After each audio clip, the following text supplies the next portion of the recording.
so tough now without all your toys, are you?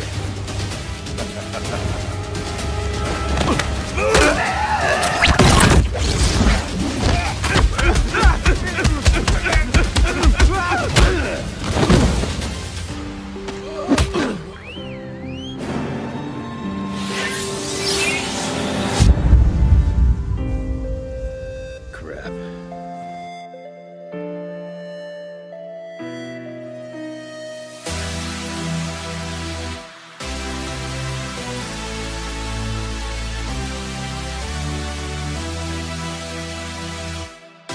Hey everyone, and finally, welcome to another episode of Casual Discussions with the boys. This is episode 16, and we're looking at Guardians of the Galaxy 2, Volume 2. I think just gonna go. Why is it funny just to say that? Because on all our list, it's literally like either third, fourth last, or fifth last. Oh, David has it in his middle row of movies. He has it 15th, which is pretty surprising. Does everyone have it above Dark World? Yeah, some do. I don't And remember some where I have don't. Yeah, but I think with this one, I'm just going to start off with why is this movie, what makes it so bad? Why is it so low in general on our lists? I like how we're not even starting with, so what did you think about it? Why is this so bad? I think that's what our general impressions are, is that why it's so bad. Because George of the Jungle wasn't it, let's be honest. Alright, well, Malika, what do you think? Why is it? Alright, so watching it first time in the movies, I came out and I wasn't too impressed. There were way too many things that annoyed me. Watching it a second time, I feel like I went in with even more of a negative mindset after having watched so many other Marvel movies that are better than it. And so, I was half concentrating the whole time because I was trying to do something else to keep watching the movie. But then things were annoying me more, like Drax's forced humor, the forced relationship between Gamora and Star-Lord, the sister rivalry. Some of the scenes were just I don't know. Watching it again, I was like, this movie is just inconsequential. Didn't need to happen at all. It won't be getting a very good... Spoiler alert, it's not getting a good rating at the end of this. It's not getting many Tobey Maguires. No, definitely not. Oh, God. I think for me, it just seemed like a big marketing ploy, as for its, place in the MCU. I know Iron Man and Dark World were... Iron Man 3 and even Iron Man 2 weren't that great because they were ones riding on the hype train of the MCU. But for this one, it was, like Malika said, it was pretty clear that the forced humor and I don't know, Baby Groot was milked. They milked that just so they could sell toys or something. For me, it was just a big marketing movie, just for Disney, let's try and sell stuff, you know? The soundtrack was great. Oh, okay, yeah. That's probably the best part about the whole film, was the soundtrack. I think the only character I actually really enjoyed was Rocket, because he's just always... His humor's not so much forced, he just has natural, funny lines. I don't think the storyline was absolutely trash. I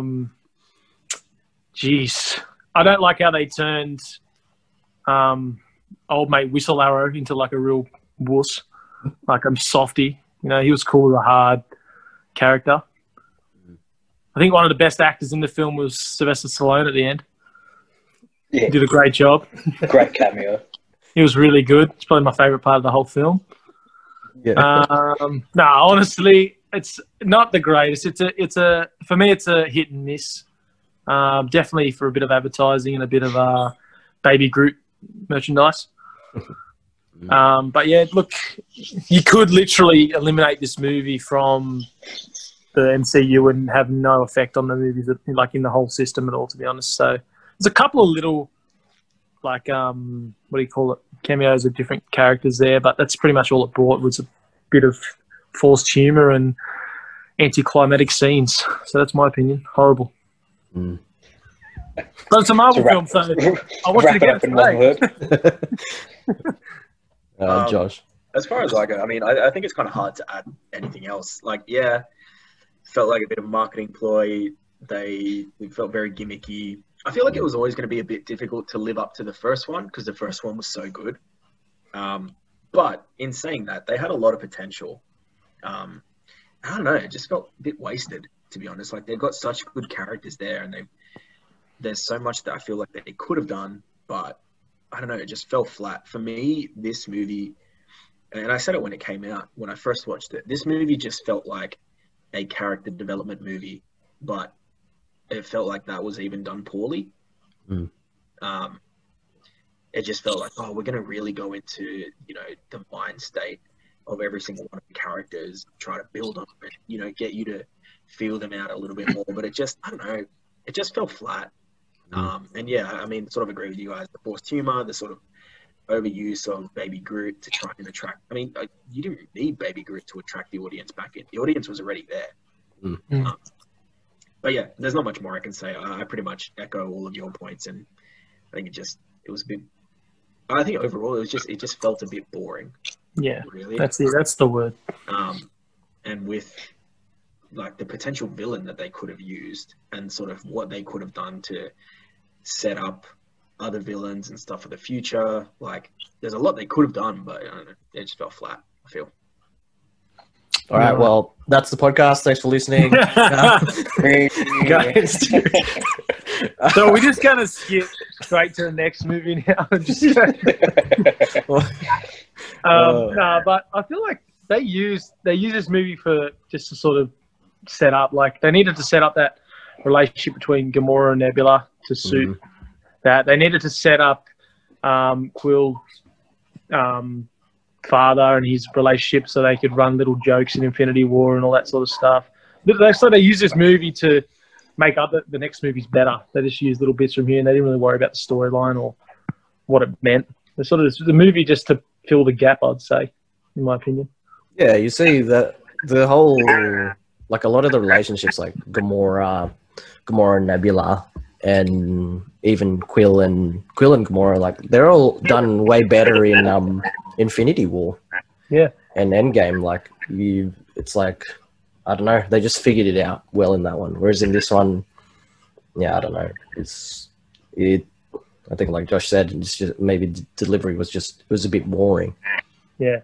But they need to introduce the Asian chick because obviously she plays a bit of a part. Yeah, she plays a bit of a part in Infinity War when they're, getting Thanos. So that's like they used it to introduce things into the MCU. Basically, that's what I think. For me, at the movies watching this, I remember it was kind of the movie that, like, put me off MCU for, like, a little bit. Ooh. Like, I was actually like, oh, I don't really want to watch these movies anymore. Like, after that, I was just like disappointed. I was like, what was that? What did I just witness? Which is ironic to say after, like, a string of, like, really good movies. There's just one bad one that puts you off, and you're like, oh, yeah, it's all the same. Hey, like, even I don't even remember feeling that way after Thor: Dark World. Yeah, like Thor: The Dark World. Yeah, was that, true. But I don't know. I don't ever remember feeling like, man, this is like, I don't want to watch any other Guardians movie or any, like, if this is how it's going to be, I don't want to watch it. For me, like, Thor: Dark World was very much just like, yeah, that kind of sucked, but they'll pick it up. They'll pick it back up. This one for me was just like, wow, that really sucked. Like, it was just really bad. That was the feeling walking out of the movies. 100% it was almost like, can I have my $10 back? Yeah, like, this is what it's going to be like. It was $10 back then. Now it's like $600. That's right for you, though. Yeah, can I have my $10 back, and you can take back this Groot cup or whatever? I don't want it. I saw him enough in that damn movie. Yeah, speaking of Mantis, how, like, she's pretty, considering we're talking a bit lore, she's pretty powerful. The fact that she can make someone like Ego, who's a Celestial, I think, fall asleep and then almost get Thanos. Like, it's pretty impressive. It is, yeah. But it clearly I has feel like limits. As powerful as she is, they really like underplayed her. Mm. So, like, I just feel like they could have done so much more with her, but it just felt like it for the character that she is and the abilities that she has, she really just felt like a background character.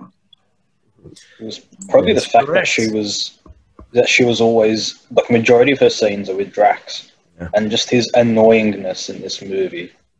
Like, that's probably what retracted from that, was that he was always the focus of attention, like with the stupid jokes and like laughing just obnoxiously loud, which was a complete 180 on his character at number one.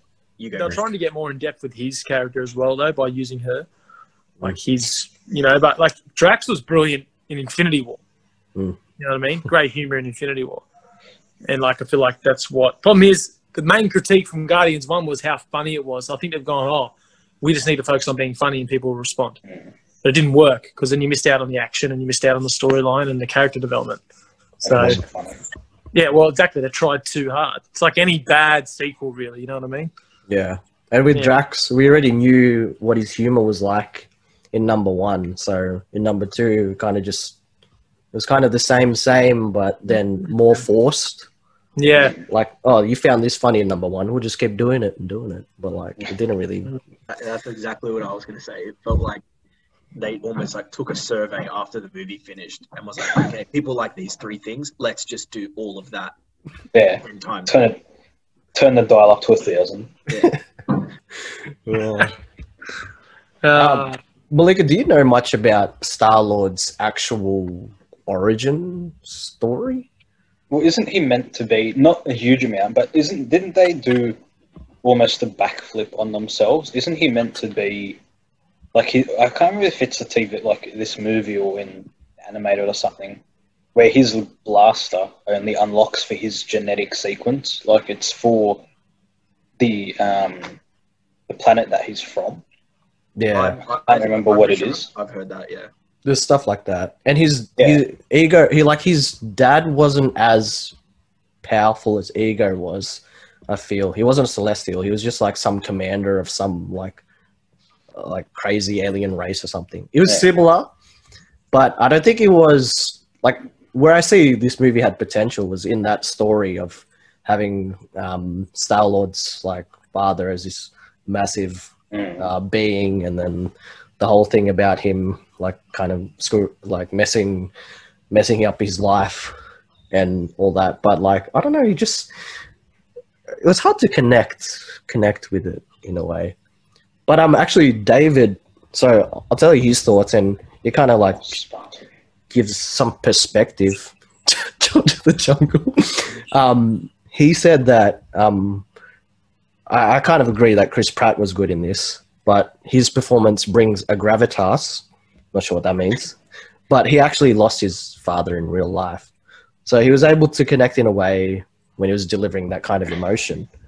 And in comparison to the comic, I feel like it is a bit better in the movie universe, but I still don't know really much about the actual origin story. But I think the whole thing with Guardians in the comics, they're not that just sort of better. Sorry. Yeah. They're not as exciting. Sorry, boys. They're kind of that's all good. They're kind of B-rated or side characters as a whole, unless you're like a hardcore comic fan. From what I get. So a bit of googling. Spartax. That's the planet I was thinking of. Oh, for Star Wars. Yeah, and that's what he is in the comics. His dad is Emperor. What's his name? Emperor Jason of Spartax. Jason. Jason apostrophe son. The ruler. Yeah, for Fitz's thoughts. He said he enjoyed this one more on DVD than at the movies. He still reckons Guardians 1 is better, but he actually prefers number 2, which is... Oh, I remember him saying something like that. Yeah, he can't explain it, but he reckons 1 is better, but he prefers 2. This is the first time I would ever say someone's opinion is wrong. You're not entitled to this opinion. Yeah. Everyone's entitled to an opinion except that one. Uh, Poor Fitzy. He's not even here to defend himself. actually, yeah, I actually wanted to hear like what he thought of it. Yeah, actually, Does the movie actually do anything well? Like, are there any? Is there any silver lining? I do agree with Grant. I did enjoy the songs. Yeah. The soundtracks were pretty good. Other than that, And what he said about Rocket, like I thought he shined pretty well in this movie, especially He stayed forest scene. consistent. He stayed consistent. That's Mm. why. He was the same as he was in number one. Just, different setting. Oh, yeah. disappointing that it was James Gunn and Kevin Feige for this. Like, they didn't it's not even change that caused it to be bad. Like in the director or production. So There's- much to say about this film. Like, do you reckon we'll see Stallone again? No. I hope so. That would be the silver lining, seeing him in more movies. Well, I guess because now that Yondu is gone, there is James Gunn's brother, but there'll probably be more references to the Ravages or whatever, and I was going to Stallone's one of say, them. how did we feel about them killing off Yondu? Spoilers. What? They probably had to. I didn't get that far into the movie. They probably had to because he would have been mad OP against Thanos' army. Like, his whistle would have just gone through and wiped them out. Yeah. Spoilers. You haven't seen the movie Right. now. It's 3 years old. They're still getting out of a red Spoiler, skull benefit, spoiler, okay? the Titanic crashes. Oh, really? Spoiler: It's like, no! Harry Osborn dies in Spider-Man 3. He'll be back in the multiverse. Bruce Wayne is Batman. You didn't hear it from me. What was So, it? Cat went down with the cube. But he comes back. Should have left it in the ocean. Yeah. Oh, I was going to say something I completely forgot. So what? If they didn't find Cap originally, this would have messed up the whole. We'll start again. If they didn't find Cap, it would have messed up. Like one how it would have changed. Yeah. Sorry, I got my cod mouth on. Hey, who knows? Is your mum? Might be mum's not in the room. It'll be a what if movie. It'll be an interesting what if series. Yeah. Episode. I was going to say something actually about Guardians too, and I just can't remember now. I'm just looking up points that either Guardians of the Galaxy 2 did well or they raised. So the first point is, obviously Malika alluded to it before, Celestials. So I guess it was our informal introduction to the Celestials, which is cool. Fair enough. But again, I don't feel like they did it right. But it's cool to know that that's, even from that far back, that's where they were heading. Yeah. The gold people. Oh yeah. What are they called We again? get the gold people, the Shire or something. Yeah. Adam Warlock's. That's another thing. Like Adam Warlock, if they do that right, that could be sick. That could lead to a lot. Yeah. Well, even They though was playing. in Love and Thunder, I don't think so. I don't think he'll be Adam Warlock, Christian Bale. No. I am, but yeah, even though this was bad, I'm still looking forward to as Guardians of the Galaxy, if that's what If it's that's a called. thing. Yeah. What's the end credit scene on this film? I forget.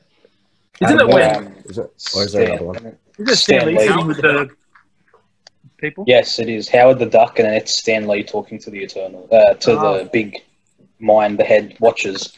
Oh yeah, that's my favorite. One of my favorite Stan Lee cameos because it's just like one of the fan service things where one of the theories was that Stan Lee is a watcher. That's why he's everywhere, and he's just there sitting with the watchers telling his story. And actually, one of the things he talks about is how he was a FedEx guy, and he's talking about when he was in Civil War and dropping off the thing for Tony Stank. It's So pretty funny. another point they raise here is the allusion towards Star-Lord and the original Guardians of the Galaxy.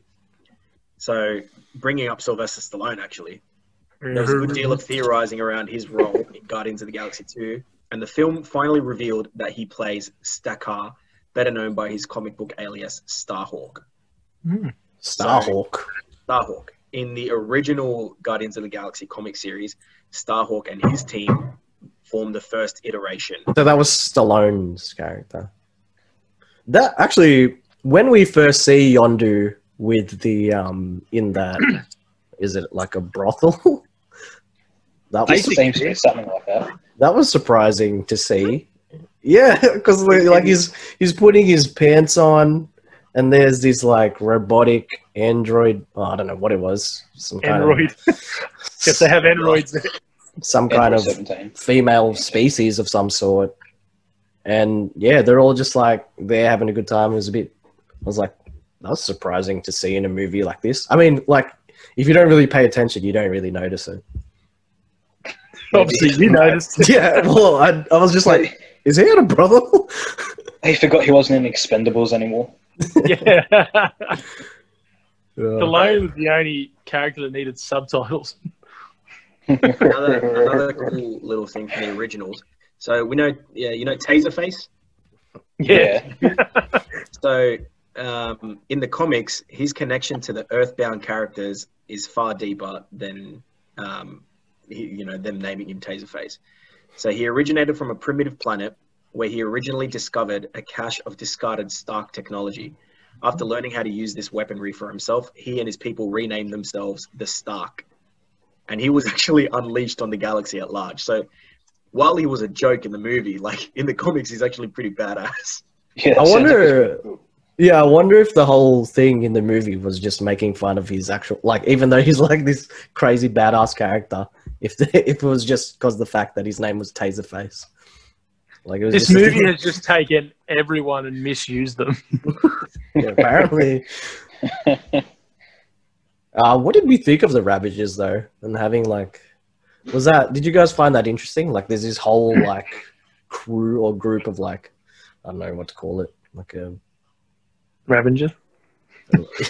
legion of them. I don't know. They have like a. It was good to get some insight into where Quill came from, where he originated, how he got his skills. I guess that's a good little backstory. Yeah, I didn't mind it. And the whole code and everything. That was pretty cool. Yeah, I found it interesting that there was all these different crews and they kind of like gathered together and stuff like that. I actually think Yondu's story was kind of interesting in that he was a guy who was like actually delivering those his like children that were just kind of being like outcasts. And yeah, that was like it was almost like child trafficking almost in a way, but it was pretty intense to think about it. But yeah, Was there any further explanation into their relationship? who's Yondu and Ego? like other I think than it's just that he was a business? traffic. Yeah. Yeah, I don't think so. So it's just a hired hand, essentially. Yeah. Yeah. But it's weird that it was kind of out of the blue. Like, when This someone movie comes has in. a lot of backstory. It does. It's got a lot of backstory, but none of it's relevant to the MCU. Yeah, That's the thing. If it was a standalone film, we'd be like, oh, that's cool. But nothing is it's in depth, but none of it's MCU related. Like, it's like, oh yeah, we're just going to create a film that stands alone and see what happens. It's almost like they're setting up for like a lot of different storylines, and they're just like, let's just see which one works, and then we'll I would go have liked with to from see this movie.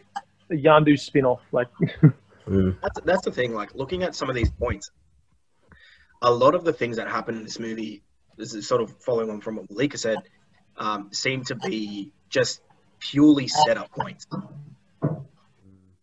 Like, when Quill's eyes like change and he says that he's seeing eternity, they think that might be a reference to the next big bads.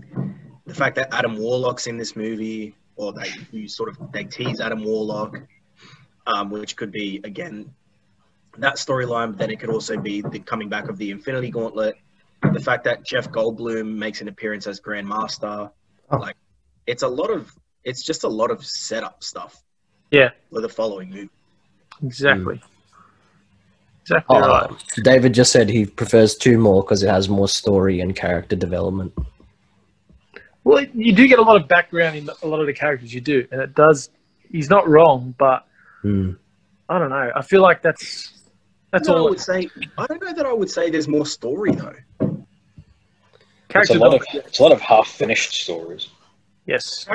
And even so, character development, like I said, from my perspective anyway, is something that I feel like they tried to do, but it just fell flat, and it just felt like they were putting in character development because there was a lack of story.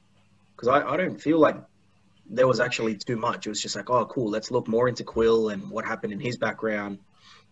Let's look a bit more into Drax. I don't know, like I don't know if I would call it character development or if I would just call it sort of delving into the story of each individual character, which is, I don't know. Again, I don't know if I would call that character development in itself, but yeah, I don't know. Story, I don't think that there was much more. I think like we've said, I think there's a lot of setup points to lead on to more story, but story in itself for this movie, I personally get that. Yeah, I think in comparison to say, because Civil War, arguably, there was really good development in a story, but it didn't really add anything to Infinity Saga, except the fact that Tony and Cap aren't really friends anymore.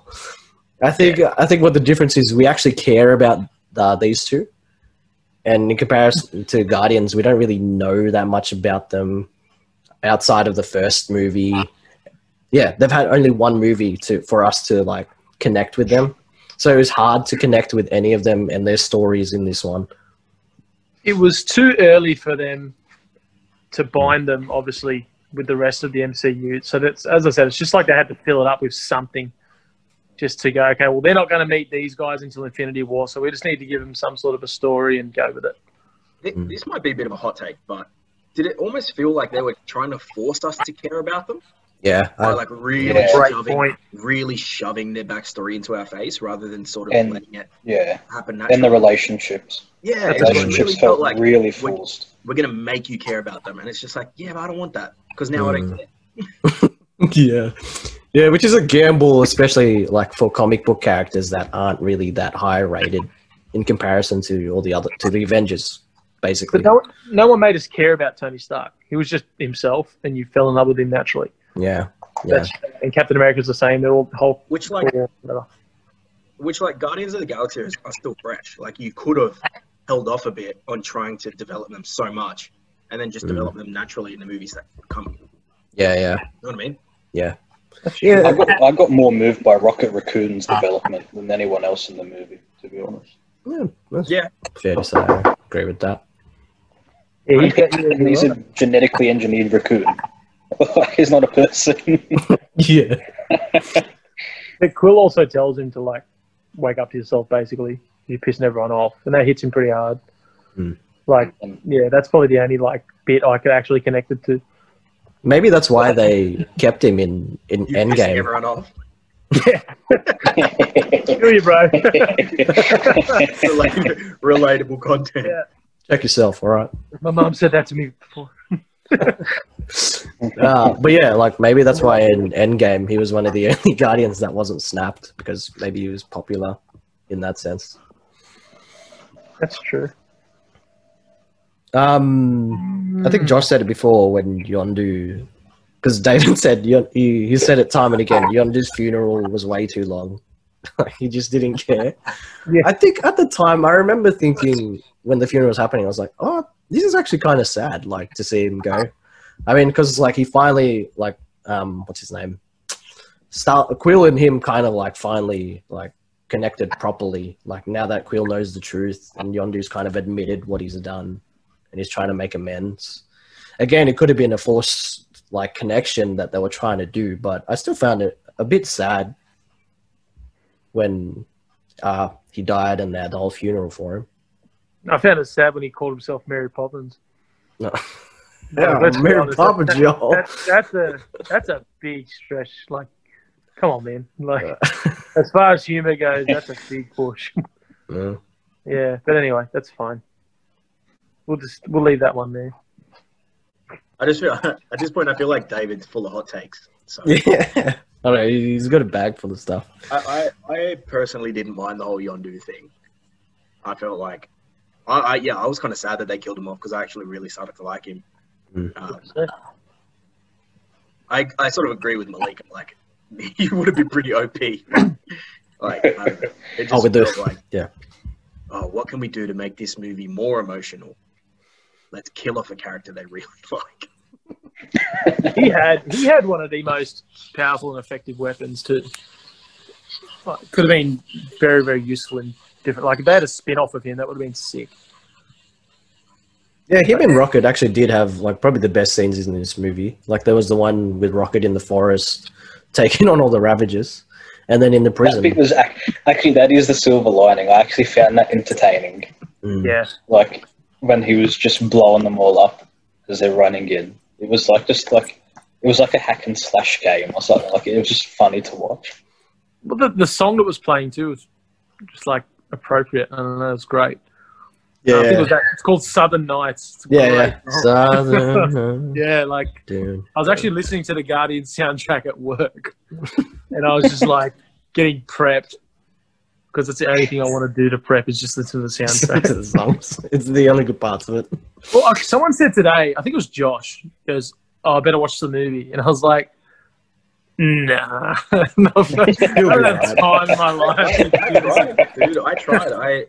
I watched it last week. I started watching it and I fell asleep. Dude, I just sat there doing other things. I had like half of my screen on the laptop was the movie, and another half I was just doing other stuff. French knitting or something more exciting. YouTube how to. French knitting. Yeah, but that's like that. If we're talking about a stretch, that's a stretch. With Mr. Feeney in year 5. Oh, mate. It was the toilet paper rolls with the pop sticks, and it was like waving or whatever it was. Can we talk about Ego at all? Or we already dug up enough on Ego. We've barely talked about him. I think the guy who plays him, what's his name? Kurt Russell. Is a good actor. Great actor. I think there was, again, one where there was like a lot of potential for a great villain. I think I'll say he's got more personality than Ronan, definitely. And his sadistic side or his dark side was more convincing than. Thumbtack has more personality than Ronan. Let's be honest. And I think David said it before. He likes the fact that there's like two sides of him. Like one you can connect with, like when he's like, "Oh, I've got to take a whiz," and then they kind of play catch.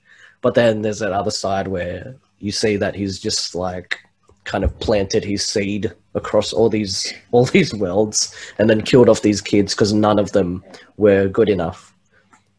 I think we needed David here for this because David manages to turn around the way we're feeling or thinking about a movie. Like when we did the part 1, the phase 1 review, and he got Hawkeye, and he made me want to take Hawkeye as like his favorite hero. I feel like we really need David here to be like, look, guys, this is what you're not seeing.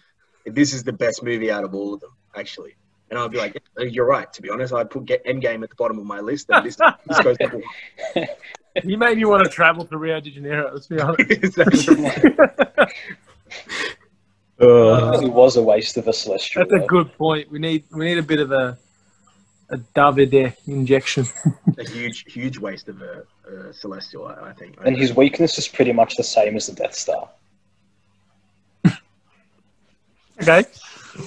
Blow it up from the inside. It's got one little point, you blow him up, and boom, that's it. That's like powerful beings in the universe is dead. That was a great comparison. You were killed by. I really like that actually. He was literally killed by a weed. Let's be honest. I'd say Guardians of the Galaxy do not do villains very well. Yeah, that's true. Ryan's a good villain. I think so. He wasn't bad. No, they did him well, but like the way they finished, the way they got rid of him, that was stupid. They don't even get me started on that. Dance battle and weed. That's what we've got so far. It feels like the opposite. Number 1 had a good story for the villain, but the actor wasn't strong. This one had a solid actor, strong, but the story just wasn't enough, I guess. Ego was pretty fitting though. Pretty fitting name for the guy. Like it's it made sense. I can't think of any lines at the moment because I didn't pay attention to them, but there's probably some. Ego in the comics is like he's like an Earth. He's like a devourer of planets or something, isn't he?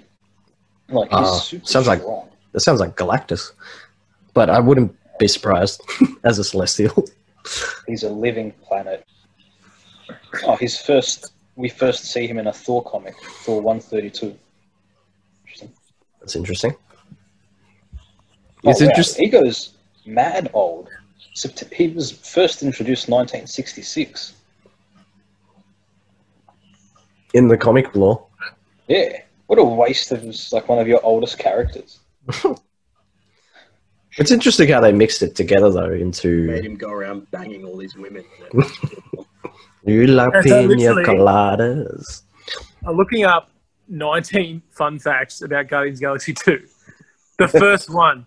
Ladies and gentlemen, rejoice. Peter Quill's shirtless scene is a bit longer this time around. Like, come on, man. Is that all we can get? Wow. I will say it's God. interesting how they dove deep into the comic and kind of mixed these storylines together. Kurt Russell's young self was mostly makeup, not CGI. Oh, at the start, yeah. Yeah, apparently it's all makeup. Yeah. Pretty impressive. Yeah. So your comparison to Galactus Zeta was actually pretty good. Just a quick note on Ego. It can Yeah. generate vast psionic energies that rival a hungry Galactus at their peak. It can obliterate starships or planets with an energy blast, read minds, communicate using telepathy. Once its energy is depleted, it can devour planets, tap into stars, or digest living beings. So it's definitely So- underused. So they've done Galactus twice, and he sucked twice.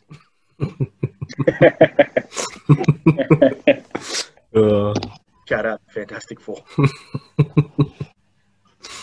I actually bought a Fantastic Four comic from like 1980 or something.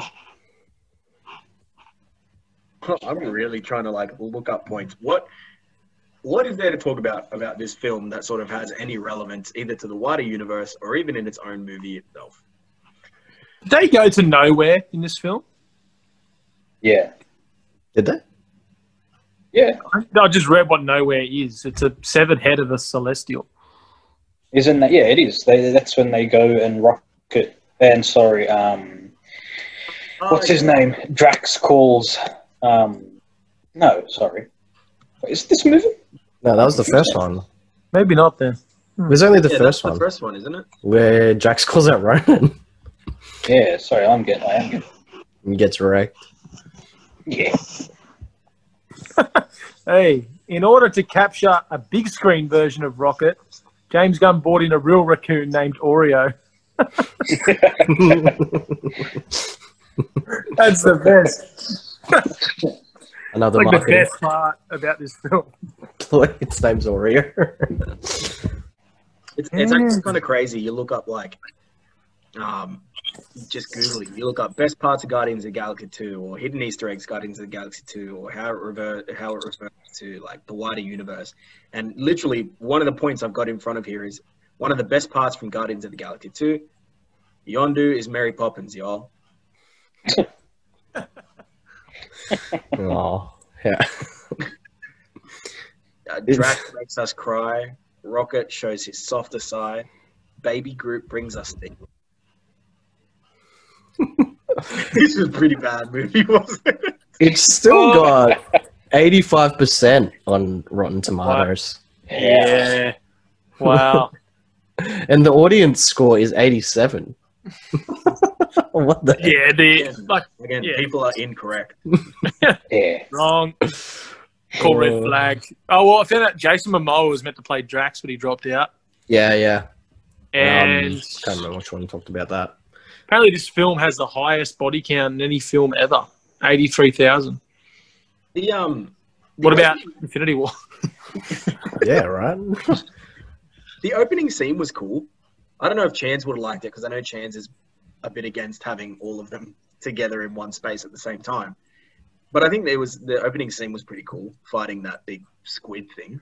I was annoyed when they focused on Groot in that scene. Yeah. Yeah, 100%. Dancing around. Yeah, the first time I watched it, I think I thought that. Second time I watched it, I just went, bro, this is going on for way too long. Like, Yeah. just finish this monster off, like, and stop showing Groot. Let's go. Like, come on. Stop padding out the runtime.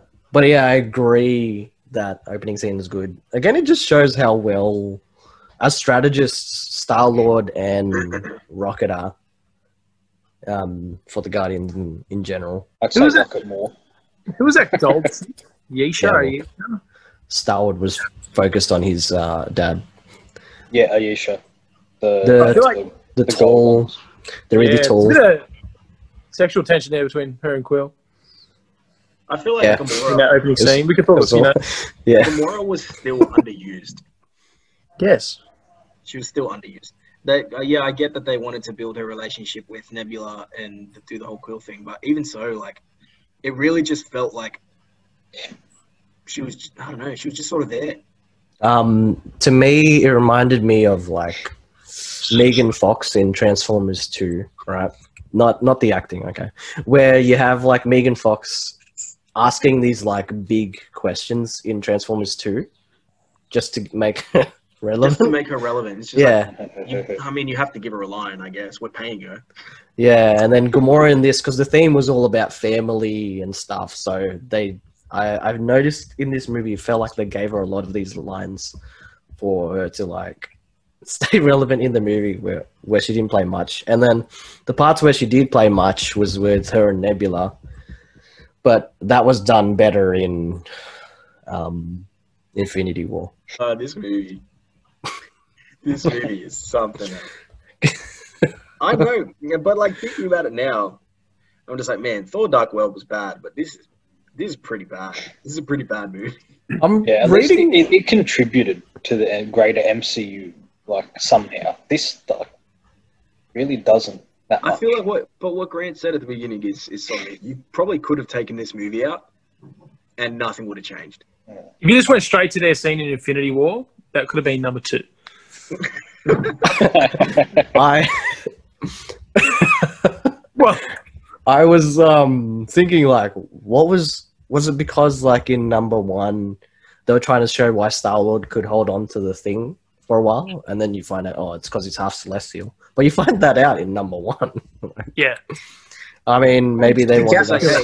hey, in case you forgot, Yeah. There's a whole movie about he's it. half Celestial. This whole movie was just melodramatic, let's be honest. I'm reading all these critic reviews and I'm like, what did I miss? Like everyone's Yeah. like, I looked up reviews and it's just like, builds on the humor of the first movie or really well done character development. I'm like, did we watch the same movie? How much did Disney pay these people? I did not get that at all. oh, here we go. I don't even think I laughed during that movie. Like, I think the most I did was a chuckle or a smirk. But that's the thing. Like, I feel like the funny things that they did in number 1, they just then overdid it in number 2. Like, Drax was really funny in number 1. Like, the sarcasm and all that kind of stuff. And, oh, nothing will go over my head. I would catch it. My reflexes are too good. All that kind of stuff. Yeah. And then in number 2, it was just like, let's do that times 10. And it's like, dude, it doesn't work like that. Yeah, it's just him laughing stupidly loud at anything and everything. It's like, oh, cool. Baby Groot is cute. Yep. we Now get what?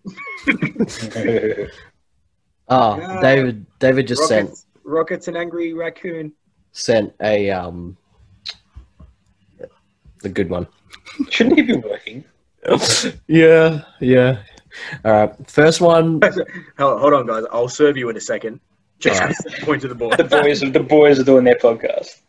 All right, number 2, he prefers more because more story, character development. First one was about the team getting together. This one was about them overcoming their personal problems. It's also Quill's story of making peace with having an absent father. Similar to that episode of Fresh Prince. He compares it to Fresh Prince with Will's dad. You can't relate this movie to that episode. That episode is an infamy. This is not that. The father comes on the scene when he wants something. Yeah. That's a lot of movies you can relate that bit to. It's actually Yeah, quite but a also- personal story. Is he at work? And where does he work? I want to know. I'm going to slap him. Where is he? He is at work. He finishes. Great. Do not compare Guardians 2 to...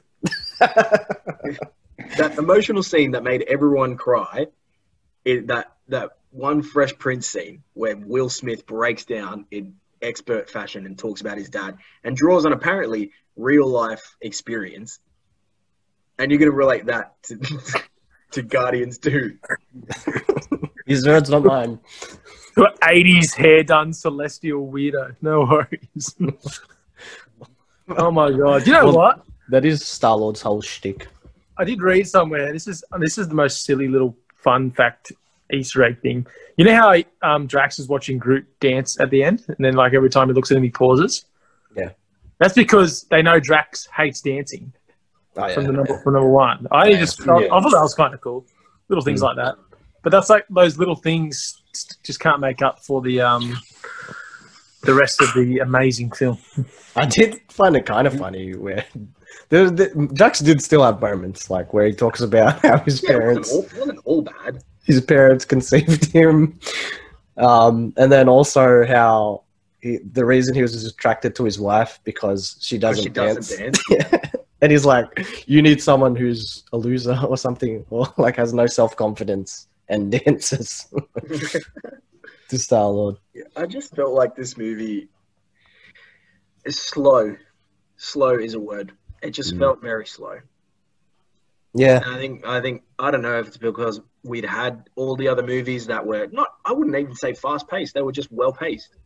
Yeah. But this one just really felt slow. It's like, okay, cool, we get it. Ego's his dad.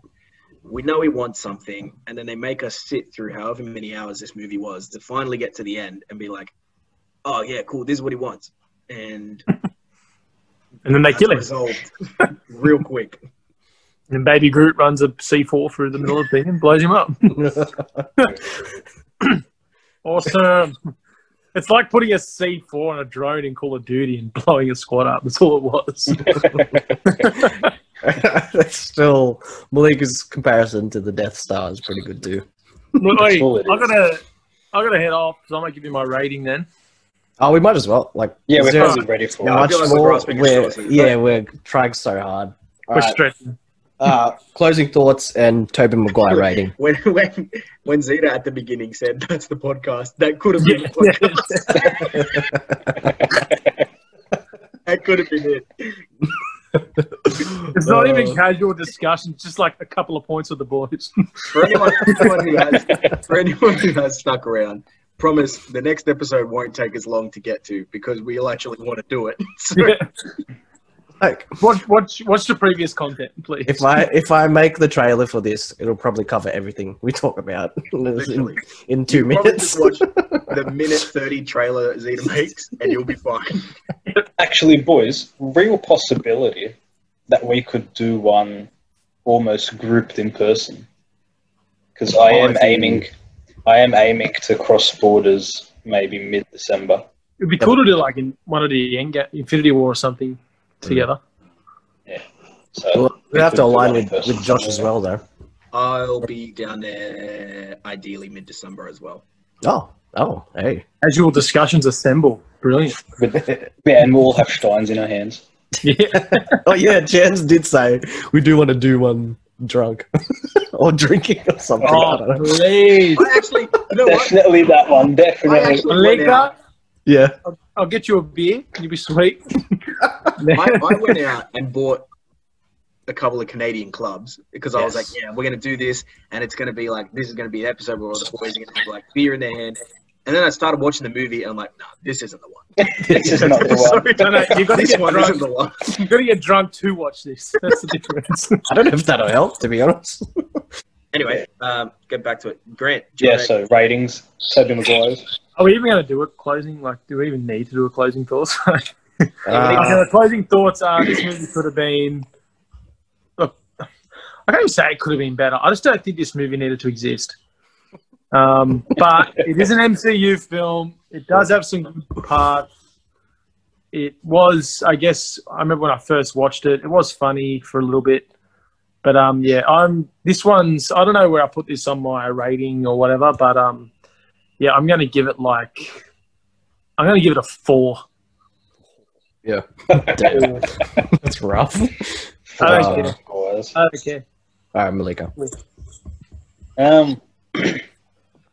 Very similar to my opening thoughts. Like this movie, if they had kept the fashion of Guardians 1, it could have been something. But because they changed the formula too much. And it just didn't work.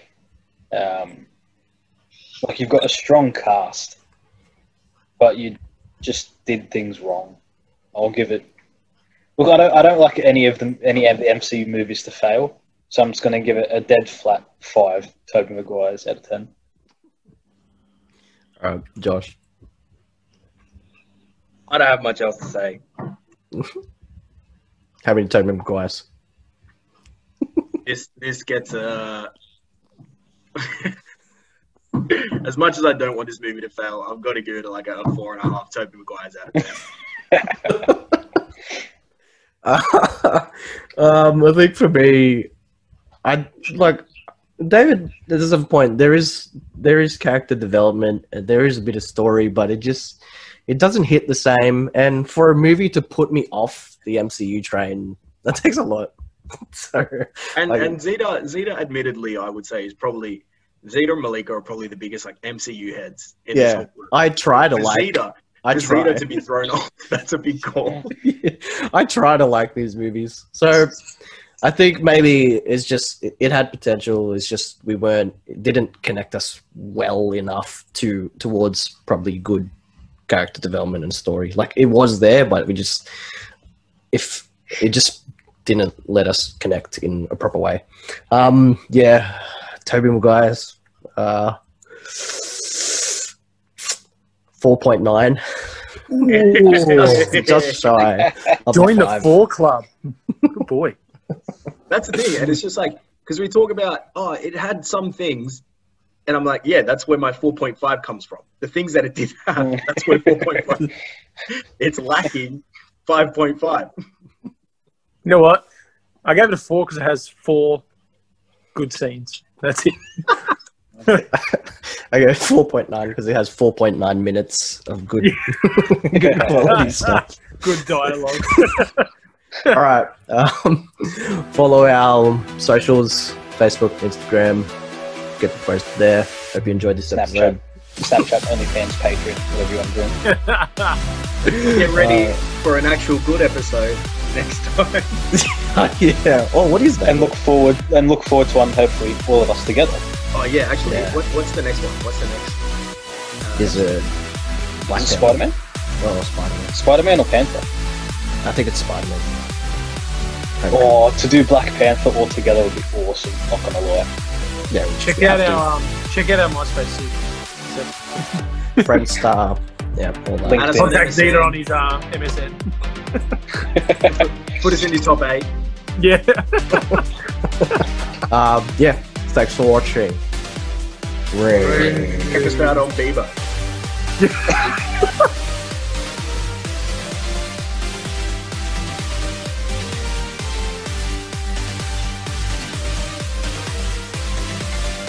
Is everyone okay? No thanks to you. No thanks to me? Those weapons were out there and I tried to tell you about it, but you didn't listen. None of this would have happened if you would just listen to me. If you even cared, you'd actually be here. I did listen, kid.